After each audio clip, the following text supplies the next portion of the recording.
Hello everyone. Now we are going to start with some small topics of salary which are left to us. The last topic of allowance is the provident fund. Now what is provident fund? It is basically a contribution जो एक employee अपने हर साल हर month salary में से एक fund को करता है और जितनी कंट्रीब्यूशन एक एम्प्लॉई अपनी सैलरी से विड्रॉ करके इस फंड में कंट्रीब्यूट करेगा उतनी ही इक्वलेंट अमाउंट एम्प्लॉयर अपनी पॉकेट में से निकाल कर उस फंड को कंट्रीब्यूट करेगी। अब ये जो भी टोटल फंड होता है इसको हम प्रोविडेंट फंड बोलते हैं और ये एम्प्लॉयर अपने एम्प्लॉय को रिटायरमेंट के टाइम पर देता है या डेथ के केस में उसके लीगल हायर को दिया जाता है। अब जब भी एक प्रोविडेंट फंड बनता है जैसे कि हमने अभी डिस्कस किया, एम्प्लॉयर भी कंट्रीब्यूट करेगा और एम्प्लॉई भी कंट्रीब्यूट करेगा। अब जितनी भी इस फंड में अमाउंट होती है उसको इन्वेस्ट कर दिया जाता है during the years of service of employee किसी भी सिक्योरिटीज़ में या कोई भी एक सोर्स ऑफ इन्वेस्टमेंट में कोई भी एक पॉइंट ऑफ इन्वेस्टमेंट में उसको डाल देंगे। अब वहाँ से जो भी इन्वेस्टमेंट से इंटरेस्ट आ रहा है उसको एम्प्लॉई के अकाउंट में ही क्रेडिट कर दिया जाता है बिकॉज फंड किसका है, एम्प्लॉई का है। और उन फंड्स को अगर कहीं पर इन्वेस्ट किया भी जा रहा है बाय एम्प्लॉयर तो उस पर्टिकुलर इन्वेस्टमेंट से जो इनकम आ रही है वो भी एम्प्लॉई का ही पार्ट बनता है, तो एम्प्लॉई के अकाउंट में क्रेडिट कर दिया जाता है। एंड अब जो अमाउंट एम्प्लॉयर एम्प्लॉई को रिटायरमेंट या डेथ के केस में देता है वो इंटरेस्ट भी उसी में इंक्लूडेड होगा और जो फंड्स के कंट्रीब्यूशन है वो भी उसी में इंक्लूडेड रहती है। So basically 4 items are paid by the employer to employee on account of provident fund. Those are mentioned here.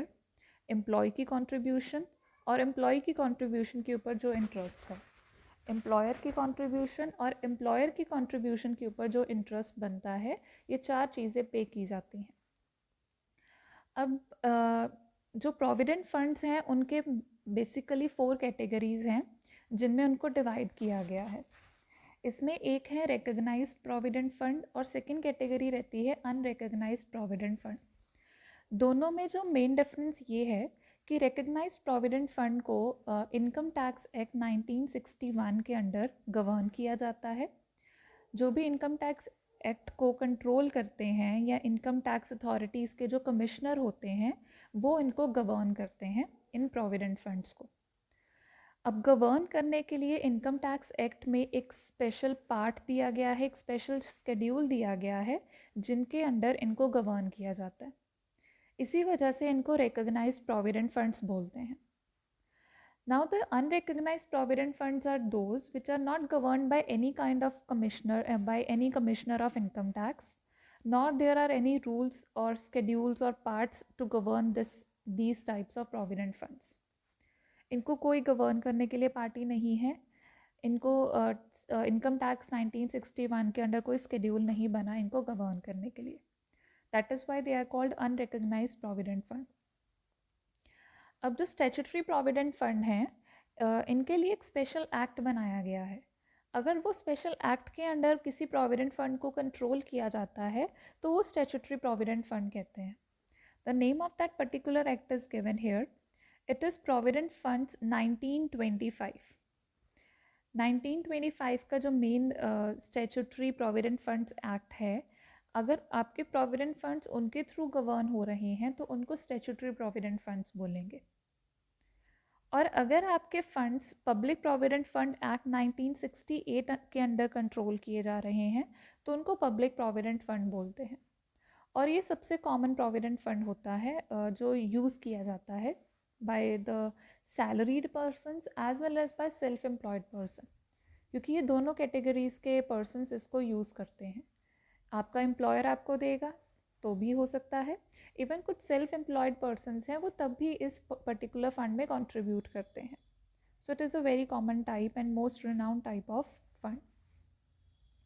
अब यहाँ पर आपका जो एक पार्ट है जो पीपीएफ के रिगार्डिंग ही है, मींस पब्लिक प्रोविडेंट फंड, जिसकी हमने अभी डिस्कशन की है, उसके रिगार्डिंग ये है कि मिनिमम जो कंट्रीब्यूशन है, चाहे वो सैलरीड एम्प्लॉई है चाहे वो सेल्फ एम्प्लॉयड पर्सन है, वो ₹500 करेगा एक साल में।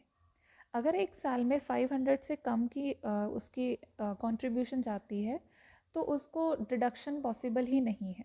डिडक्शन अंडर सेक्शन 80C मिलती है in case of public provident fund, और उस डिडक्शन को अवेल करने के लिए you need to contribute at least 500 in a particular year to this provident fund.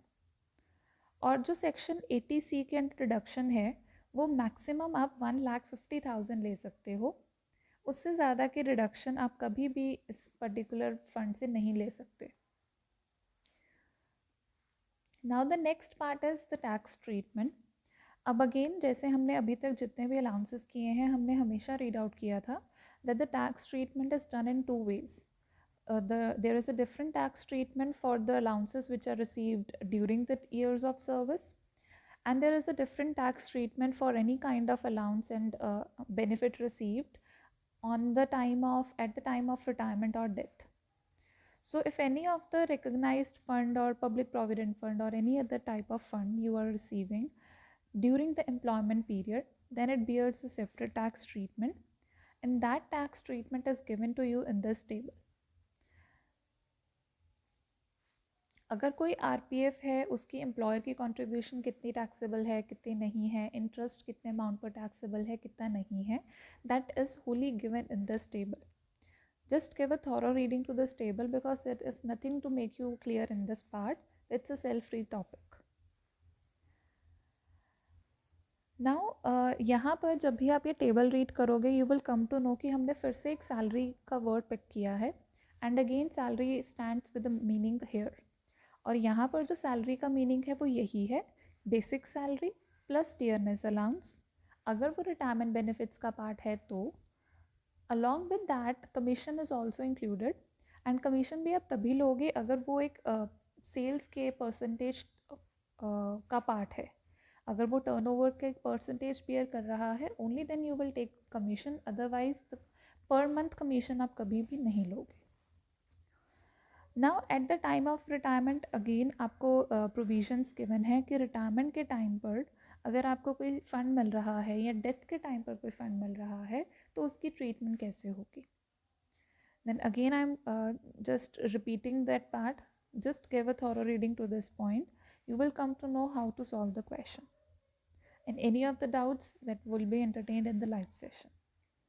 Now the next topic is profits in lieu of salary. कई बार एक employ को salary की फॉर्म में कोई पेमेंट नहीं रिसीव होती, उसको कुछ different types of payments receive होती हैं और जिसको हम सैलरी का ही पार्ट मानकर उसकी सैलरी के हेड के इनकम के अंडर टैक्सेबल करते हैं. अब इस पर्टिकुलर हेड में उन्हीं पर्टिकुलर चीज़ों को फोकस किया गया है कि वो अलाउंस नहीं होगा, वो परक्विजिट नहीं होगा, वो कोई फंड नहीं होगा, बट स्टिल हम उसको एक सैलरी ही मानेंगे. Compensation on account of termination of his employment. अगर किसी को एम्प्लॉय को एम्प्लॉयर एक कंपेंसेशन दे रहा है क्योंकि उसने उसकी एम्प्लॉयमेंट को कैंसिल कर दिया है या उसकी एम्प्लॉयमेंट को टर्मिनेट कर दिया है तो कंपेंसेशन मिल रही है. अब वो जो कंपेंसेशन एम्प्लॉयर एम्प्लॉय को दे रहा है that is taxable under the head salary, उसको profits in lieu of salary बोला जाता है. Compensation on account of modification of the terms and conditions of employment. अब कई बार एक एम्प्लॉयर या कोई फॉर्मर एम्प्लॉयर, ज़रूरी नहीं है करंट एम्प्लॉयर, फॉर्मर एम्प्लॉयर और द करंट एम्प्लॉयर आपके टर्म्स एंड कंडीशंस एम्प्लॉयमेंट की चेंज कर देते हैं. अब अगेन उसके रिगार्डिंग आपको कंपेंसेशन पे करनी पड़ सकती है. एम्प्लॉयर एम्प्लॉय को कंपेंसेशन दे सकता है तो वो जो भी कंपेंसेशन देंगे that needs to be considered as the part of salary.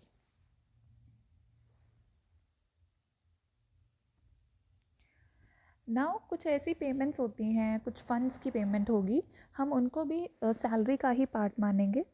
अब ऐसी कौन कौन सी पेमेंट्स है, those are undefined.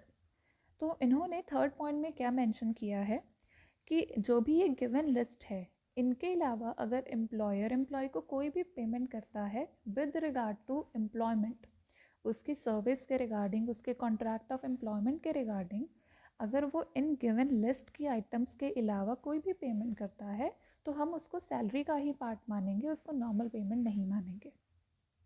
Any payment due to और received by an assessee from his employer और फॉर्मर एम्प्लॉयर, चाहे वो करंट एम्प्लॉयर है चाहे फॉर्मर एम्प्लॉयर है, बट उसको पेमेंट रिसीव हो रही है फ्रॉम अ प्रोविडेंट फंड और अदर फंड अदर दैन, किसी फंड के रिगार्डिंग, किसी प्रोविडेंट फंड के रिगार्डिंग, बट वो इन सारी लिस्ट के अकॉर्डिंग नहीं होना चाहिए, इसमें कवर ना हो, इनके अलावा कोई फंड पेमेंट उसको मिल रही है तो वो भी आपकी चार्जेबल टू सैलरी ही होगी।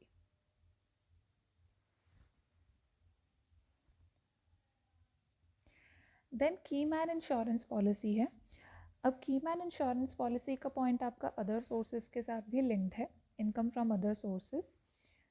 अगर किसी भी एम्प्लॉई को कोई भी इंश्योरेंस पॉलिसी मिलती है ऑन अकाउंट ऑफ की मैन, अब की मैन होता क्या है, एक ऐसा पर्सन होता है जो अपने एम्प्लॉयर के लिए बहुत इंपॉर्टेंट है, उसकी वर्किंग के लिए बहुत इंपॉर्टेंट है। अगर वो एम्प्लॉई लीव कर जाता है, रिटायर हो जाता है या उसकी डेथ हो जाती है तो उस केस में एम्प्लॉयर को काफ़ी बड़ा लॉस होता है, तो उस लॉस को कंपनसेट करने के लिए वो की मैन इंश्योरेंस पॉलिसी लेता है। अब की मैन इंश्योरेंस पॉलिसी की जो भी अमाउंट एक एम्प्लॉय रिसीव करेगा वो आपकी सैलरी के हेड के अंडर ही टैक्सेबल होगी। अब कंडीशन ये है कि वो एम्प्लॉय रिसीव करना चाहिए। अगर एम्प्लॉय के बिहाफ पर लेट्स सपोज एम्प्लॉय की डेथ हो जाती है तो डेथ के कारण उसके लीगल हायर की मैन इंश्योरेंस पॉलिसी रिसीव करेंगे। अगर तो लीगल हायर रिसीव करेंगे फिर सैलरी का पार्ट नहीं है, फिर वो इनकम फ्रॉम अदर सोर्सेज में जाएगी। बट अगर एम्प्लॉय खुद रिसीव कर रहा है ये पॉलिसी तभी उसकी सैलरी के इनकम के अंडर टैक्सेबल होगी और उसको profits in lieu of salary बोलेंगे। सैलरी के इनकम का पार्ट नहीं है, एक एक्स्ट्रा अमाउंट है जो एम्प्लॉयर ने एम्प्लॉय के लॉस के लिए ली है। देन लमसम पेमेंट और अदरवाइज, अब कोई भी ऐसी लमसम पेमेंट जो एम्प्लॉयर एम्प्लॉय को कर रहा है उसकी एम्प्लॉयमेंट एंड होने के बाद या फिर उस पर्टिकुलर एम्प्लॉयमेंट के कारण, वो सारी की सारी आपकी profits in lieu of salary ही मानी जाएंगी। उसको आप सैलरी में ऐड करोगे जो हमने परफॉर्मा शुरू से अभी तक डिस्कस करते आ रहे हैं। So this was the topic of profits in lieu of salary and the provident fund. Thank you.